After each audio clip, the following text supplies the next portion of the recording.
Guess what? This is Law & Order SVU Season 3, Episode 4, Rooftop. We open up and we're on a rooftop. Name of the episode, everybody drink. There's a young couple and they're looking for some privacy. They're making out and she hears a door close. What was that? Somebody's up here. Who's coming? It's Benson and Stabler. This guy already knows. Oh man, it's the sex police. This girl is like, how do you know them? The guy's name is Leon Tate. Stabler's like, I told you he wasn't gonna stop. Only out of prison for 2 weeks. Benson pulls the girl aside and says, honey, how old are you? I'm 14. She admits that she told Leon that she was out of high school. Leon Tate is HIV positive. Oh, he forgot to mention that? We've got Leon back at the precinct and Stabler is grilling him. Leon says, man, you have no right to be following me. He claims he had protection and they ambushed him before he could even mention to her that he was HIV positive. Stabler says, the best protection would be putting him back in his cage. I am not loving the way he's being treated right now. Cabot and Cragen are watching from the two-way mirror. What's the history on Leon? Well, he was put away for 5 years. He was having oral sex all over the place, and now he's graduated to intercourse. Cabot has to remind Elliot, you didn't catch him in the act. Leon Tate's record started when he was 7 years old. He had 11 arrests by the time he was 13, but all that shit sealed up because he was a juvenile. Let's try to unseal those puppies, but it's gonna take a while. Cragen says, Stabler, before you go, can I speak to you? I don't remember telling you to trail Leon Tate. We don't have enough bodies for you and your partner to be doing freelancing. Stabler talks back through clenched teeth because he's fragile as fuck. Like to think that I saved a young girl's life today. Yeah, well, he did his time and he has rights, so back the fuck off. His penis is a deadly weapon. And we're having a lively conversation back at the precinct. Finn's like, problem is,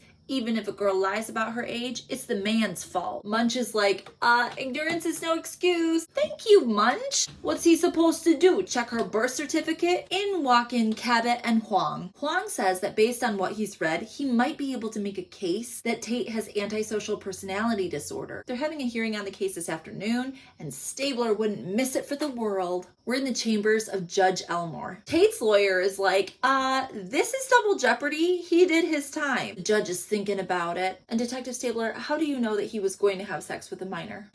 She said that they were going to, and he had condoms on his person. So he had condoms on him. That means they were going to have protected sex. The judge agrees that something needs to be done, but if you can't prove he was going to have unprotected sex, then we're done here. Back at the precinct, and Stabler is irritated. Cragen comes in with a new assignment. Rape on a rooftop in Harlem. Rooftop! Name of the episode, everybody drink. 15-year-old victim, she's in the ER right now. Stabler wants in. Benson's like, hey, dude, I'm like balls deep in paperwork over here. So Finn's like, I'll go. But Cragen's no dummy. Listen, Elliot, I don't want you trying to pin Tate to every sex crime in Harlem. So Finn and Stabler are interviewing the victim. The perpetrator was some dude named Andre that said he was a rap producer. I fell for it. This girl has an eye patch because of a detached retina. Blech. But listen to this. While he was assaulting her, he said she was lucky to be with somebody so handsome. Called himself the love machine. And unfortunately, it looks like the rapist might have had HIV.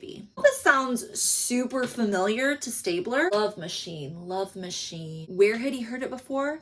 Back in 1993, there was a rape victim named Vanessa Hills. Her perp called himself the love machine. He goes back to contact her. Yep, she's got AIDS too. Clearly, Stabler thinks that Tate is their guy, so they want to bring him in for a lineup. When they get to his apartment, he's out walking with some cute girl. Son of a bitch, he's at it again. Man, why are you guys harassing me? She's 17. We jump to the lineup. Tate's holding up at number 4 looking shifty as fuck. They bring in victim Vanessa from 1993. Guys, she is such a good actress. I totally forgot I was watching SVU. She can't identify anybody. They bring in detached retina girl. She can't identify anybody. Gotta cut Leon loose. But we got another call coming in. This time, it's a body on a rooftop. Name of the episode, everybody drink. Emmy Warner is already on the scene, obviously. She says, we know that the victim performed oral sex because of the fluids on her mouth. Then she was strangled. Then she was set on fire. Then she was thrown off the building. And guess what? Leon Tate lives pretty close by. Just then, the victim's brother runs up. His name is Rodney, and Finn knows him. He knows his whole kid's family. So they bring Rodney in so he can catch up with Finn. How are your folks doing? My dad left and my mom's dead.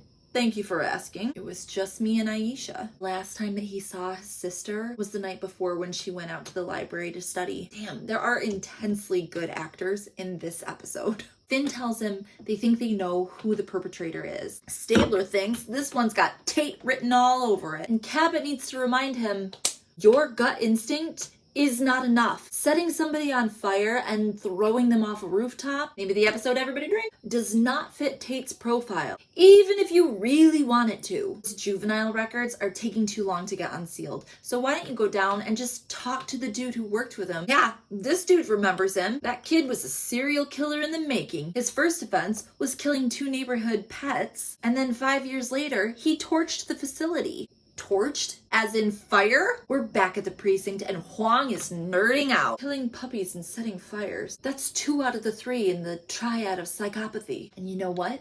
Huang thinks that following him might have set him off. Careful, Huang. Stabler is especially fragile today. Oh, so you're saying it's our fault? I'm not blaming. I'm profiling.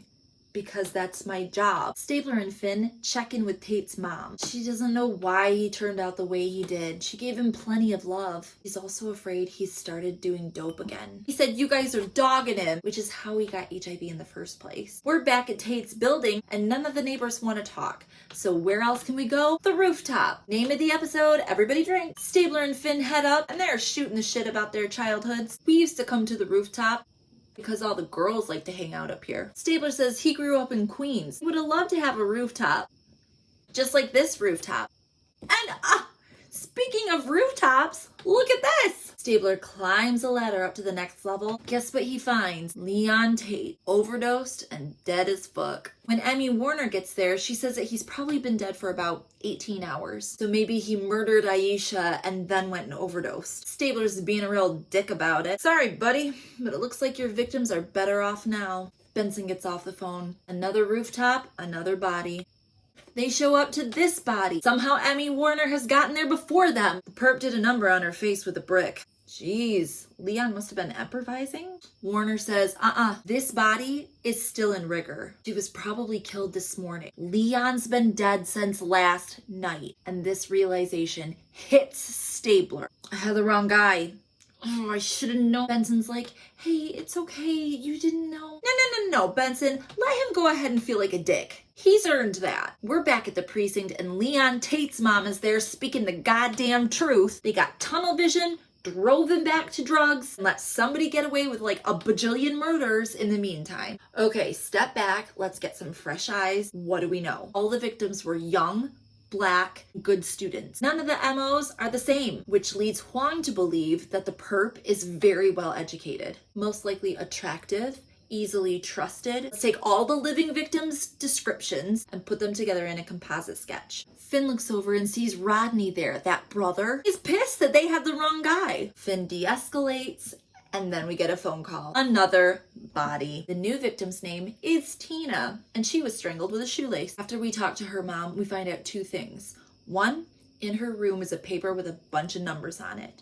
2, the last place that she was seen was the corner store the night before. The dude working in the corner store remembers her. He also remembers a dude coming in behind her. Did he look like this composite sketch? Yes, but with a shaved head and no beard. There's a guy that lives in Tina's building that just recently shaved his head and beard. His name is Malik Harris. So we knock on his door, and this incredibly good-looking dude comes to the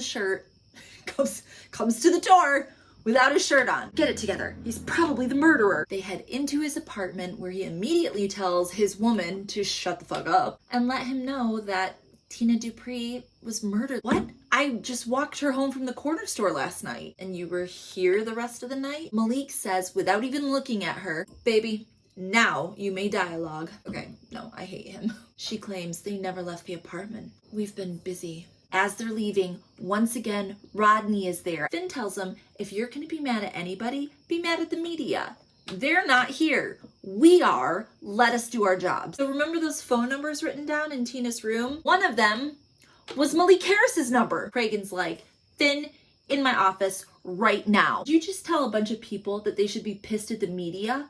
The fuck were you thinking? It's true. One white person gets murdered in the village and you've got 50 cops on it. A bunch of black girls get picked off in the hood and we've got 4 cops on it. That sound equal to you? Are you finished? Oh, I'm just getting started. Look, I know where you're coming from. You don't know where I'm coming from. No matter what you say, Captain, you are not black and you are not from the hood. And Cragen can say shit back because Finn's absolutely fucking right. So Finn finds out from an informant, Malik Harris, he buys dope and coke. That's enough for a warrant. They toss his crib, find some drugs, arrest him. Now we just need his DNA to match him to the other crimes. He says, I can't.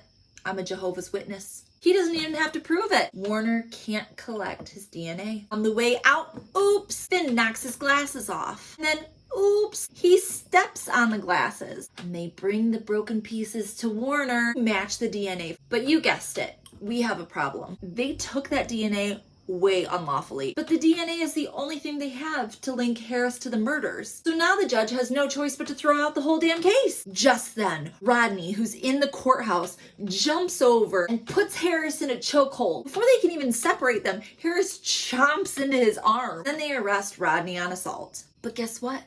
This motherfucker left his DNA in Rodney's arm. Now they've got DNA and they're able to arrest him. Cabot's no dummy. Hey Finn, you and Rodney put on quite a show in there. Finn's like, do you really want to know? No. In our last scene, we're sitting with Harris. I want a deal. Finn leans in. Oh, I'll give you a deal. How about right before they execute you, I'll bring you your last meal. That's the line they went with. 4 out of 10. And that was Law & Order SVU Season 3, Episode 4,